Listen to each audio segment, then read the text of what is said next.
चाषी को सरकार भेटी 72 टंका बढ़िला धानर सर्वनिम्न सहायक राशि। आसतु आज आम जाना क्विंटाल पिछा 72 टंका जो बढ़ाइले सरकार एमएसपी बढ़िबा परे क्विंटाल पिछा धानर मूल्य टोटाल केते टंका हैला। आसतु जाना आज आम यही नुआ अपडेट विषय। तेणु वीडियो को आरंभ करने पूर्व आपण समस्त को अनुरोध जो मैंने एपर्यंत आम चैनल को सब्सक्राइब करांती आपण मैंने आम चैनल को सब्सक्राइब करूँ आउ यही वीडियो को बहुत मात्रा लाइक शेयर और कमेंट करूँ। चलतु देरी न करके आज वीडियो को आरंभ करवा।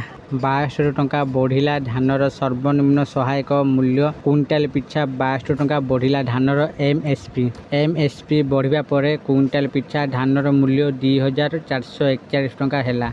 14टी फसलर एमएसपी वृद्धि कले केंद्र सरकार। खरीफ ऋतु पाई एमएसपी वृद्धि कले केंद्र सरकार। एमएसपी बाबदरे 2,60,000 कोटी टंका खर्च होगा। 2026-27 खरीफ ऋतु 2,60,000 कोटी टंका खर्च होगा।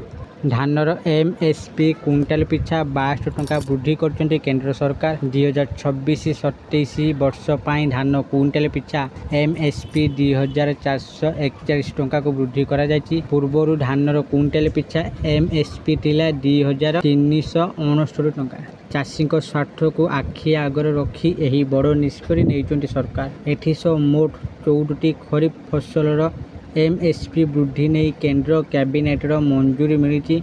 यही निष्पत्ति को स्वागत कर मुख्यमंत्री मोहन माझी कहते केंद्रीय कैबिनेट द्वारा खरीफ फसल गुड़िकर सर्वनिम्न सहायक मूल्य वृद्धि करने निष्पत्ति यही दिगरे एक जुगांतकारी पदक्षेप।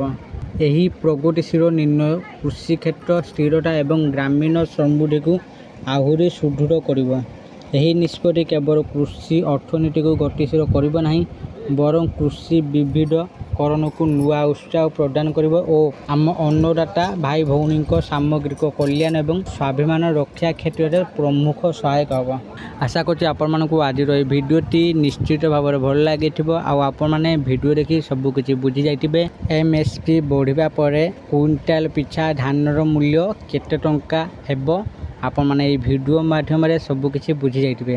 যদি आपण मानकु এই ভিডিওটি भल लगी दया करी এই ভিডিও को बहुत मात्रा लाइक शेयर और कमेंट करूँ। आ जो मैंने एपर्यंत आम चैनल को सब्सक्राइब करना आपण मानक अनुरोध आपण मैंने एबे ही आम चैनल को सब्सक्राइब कर दिंटु। आज ये फोन देखा आउ एक नुआ भिडियो से पर्यंत मु दीपू आपण मान विदाय नौची। रोचे धन्यवाद।